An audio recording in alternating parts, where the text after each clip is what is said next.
ಭತ್ತದ ಕಣಜ ಎಂದೇ ಪ್ರಸಿದ್ಧಿಯಾಗಿರೋ ಗಂಗಾವತಿ 78ನೇ ಕನ್ನಡ ಸಾಹಿತ್ಯ ಸಮ್ಮೇಳನ ವಿಜೃಂಭಣೆಯಿಂದ ನಡೀತಾ ಇದೆ. ಅದರ ಜೊತೆಲಿ ಗಂಗಾವತಿಯ ಜನತೆಗೆ ಕನ್ನಡದ ಕಂಪಿನ ಜೊತೆಗೆ ಒಂದಷ್ಟು ಹಾಸ್ಯದ ರಸದೌತಣವೂ ಸಹ ಸಿಗ್ತಿದೆ. ಅಂತಹ ಕೆಲವೊಂದು ಹಾಸ್ಯದ ತುಣುಕುಗಳನ್ನ ನಿಮ್ಮ ಮುಂದಿಡೋ ಕಾರ್ಯಕ್ರಮವೇ ನಗೆ ಗಂಗಾ. ನಾನು ಶ್ವೇತಾ.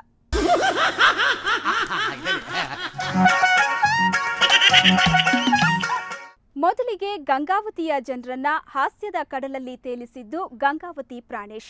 ಕನ್ನಡ ಹಿಂದಿ ಭಾಷೆ ಮಿಶ್ರಣದಿಂದ ಯಾವ ರೀತಿ ಹಾಸ್ಯ ಉದ್ಭವವಾಗುತ್ತೆ ಅಂತ ಪ್ರಾಣೇಶ್ ತಮ್ಮದೇ ದಾಟಿಯಲ್ಲಿ ಹೇಳಿ ನೆರೆದಿದ್ದ ಜನರನ್ನ ಹಾಸ್ಯದ ಕಡಲಲ್ಲಿ ತೇಲಿಸಿದ್ರು.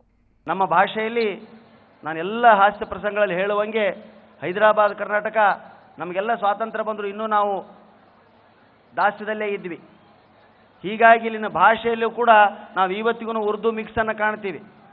ನಾನು ಯಾವಾಗಲೂ ಎಲ್ಲ ಕಡೆ ಹೇಳ್ತಿರ್ತೀನಿ, ಆ ಭಾಷೆ ಮಿಕ್ಸ್ನಿಂದಲೇ ನಾನು ಹಾಸ್ಯ ಮಾಡ್ತಾ ಇದ್ದೀನಿ. ಹೇಗಂದರೆ ನಮ್ಮಲ್ಲಿ ಉರ್ದು ಕನ್ನಡ ಮಿಕ್ಸ್ ಮಾಡಿ ಮಾತಾಡ್ತಾರೆ.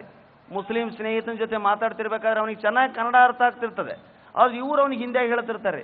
ಅವ 50 ವರ್ಷದಿಂದ ಇಲ್ಲೇ ಇರ್ತಾನೆ, ನನಗೆ ಅರ್ಥ ಆಗತ್ತಿಲ್ಲ ಕನ್ನಡದಾಗ ಹೇಳಂತ ಅವ ಅಂದ್ರೆ ಇವ್ರು ಕೇಳಂಗಿಲ್ಲ, ಹಿಂದಿಯಾಗಿ ಹೇಳ್ತಿರ್ತಾರೆ ಅವ್ರು.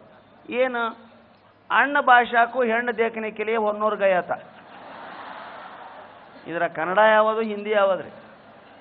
ಅಣ್ಣ ಭಾಷಾಕು ಹೆಣ್ಣು देखने के लिए होन्नूर गया था, पैदल चल रहा था, गाड़ी भी नहीं बीड़ी भी नहीं, हल्लू चल रहा था. कत्ल अंदर कत्ल बा, कईयाग कंदील नहीं, लैटिन नहीं, बैटरी नहीं. कईयाग कंदील नहीं, बैटरी नहीं, बीड़ी नहीं, काड़ी नहीं. उस वक्त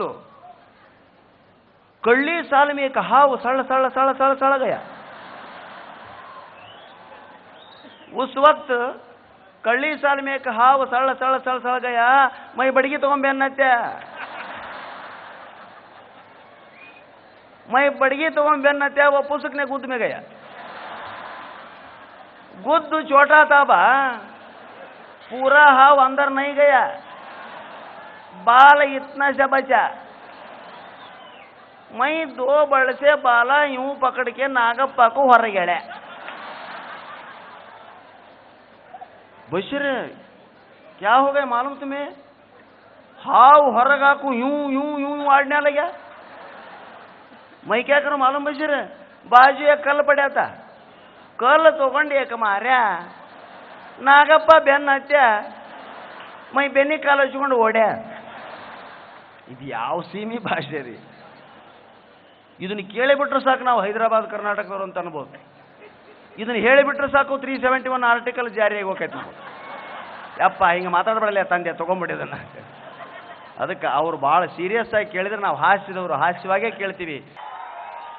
ಅದಕ್ಕೆ ನೀವು ನವರಸಗಳಲ್ಲಿ 9 ತಂದೆ 9 ಮಕ್ಕಳಲ್ಲಿ ಈ ಮಗ ಸ್ವಲ್ಪ ತಮಾಷೆಯಾಗಿ ಮಾತಾಡ್ತಾನೆ, ಜನರನ್ನು ಜಾಸ್ತಿ ಕಲೆಕ್ಟ್ ಮಾಡ್ತಾನೆ. ಮನೆಯಲ್ಲಿ ರ್ಯಾಂಕ್ ಮಗ ಇರ್ತಾನೆ, ಅವನು ಯಾರ ಜೊತೆ ಬೆರೀತಿರಲ್ಲ, ಗಂಭೀರವಾಗಿ ಮನೆಯಲ್ಲೇ ಕೂತ್ಕೋತಿರ್ತಾನೆ, ಅವನು ಯಾರೂ ಮಾತಾಡಿಸ್ತಿಲ್ಲ. ಅದೇ ಒಬ್ಬ ಮಗ ದಡ್ಡ ಇರ್ತಾನೆ ನನ್ನಂತವನು, ಅವನು ಊರಲ್ಲೆಲ್ಲ ಅಡ್ಡಾಡ್ಕೊಂಬಂದು ಜಾತ್ರೆ ಜಪ್ಟಿ ಸಮ್ಮೇಳನ ಎಲ್ಲ ಓಡಾಡಿ ಆ ಮನೆಗೆ ಹೆಸರು ತರೋನೆ ಅವನು. ಇವ್ರು ಮಾತ್ರ ರ್ಯಾಂಕ್ ಮಗ, ನಮಗೆ ಒಬ್ಬನೇ ಮಗ ರ್ಯಾಂಕ್ ಮಗ, ಅವನ ಮಗ ಅಲ್ಲ ಅಂತಾರ. ಹಾಗಿರ್ಬೋದು. ನಾವು ಜನಸಂಪರ್ಕ ಜಾಸ್ತಿ, ನಮ್ಮಲ್ಲಿ ಏನೂ ಇಲ್ಲದೆ ಇರ್ಬೋದು, ಜನರನ್ನ ಆಕರ್ಷಣೆ ಮಾಡ್ತೀವಿ ನಾವು. ಸಾಹಿತ್ಯ ಸಮ್ಮೇಳನಗಳ ಉದ್ದೇಶ ಜನಾಕರ್ಷಣೆ. ಈ ಮೂಲಕ ಎಲ್ಲ ಹಿರಿಯ ಸಾಹಿತಿಗಳಿಗೂ ಕೂಡ ಅವರ ಸಾಹಿತ್ಯವನ್ನು ಬಳಸಿ ನಾವು ಗೌರವ ಕೊಡ್ತೀವಿ. ದಯವಿಟ್ಟು ಸಾಹಿತ್ಯ ಸಮ್ಮೇಳನದಲ್ಲಿ ಹಾಸ್ಯ ಯಾಕೆ ಅಂತ ದಯವಿಟ್ಟು ಕೇಳಬೇಡಿ. ಇಲ್ಲದಿದ್ರೆ ನಾವೆಲ್ಲೋ ಗಲ್ಲಿ ಗಲ್ಲಿ ತಿರುಗಬೇಕಾಗ್ತದೆ. ಇಂಥ ದೊಡ್ಡ ರಾಜಮಾರ್ಗಗಳನ್ನು ನಮಗೂ ಕೂಡ ಇಡೀ ಒಂದು ಸಾಹಿತ್ಯ ಕುಟುಂಬದಲ್ಲಿ ನಮ್ಮ ಒಬ್ಬ ತುಂಟ ಮಗ, ಒಬ್ಬ ನಗಿಸುವ ಮಗ ಅಂತ ತಿಳ್ಕೊಳ್ಳಿ ಅಂತ ನಿಮ್ಮಲ್ಲಿ ವಿನಂತಿ. ಇನ್ನು ಕೋಗಲಿ ಕೊಟ್ರೇಶ್ ರವರ ಸರದಿ. ಅದಕ್ಕೂ ಮುಂಚೆ ಪುಟ್ಟ ವಿರಾಮ ತಗೊಂಡು ವಾಪಸ್ ಬನ್ನಿ.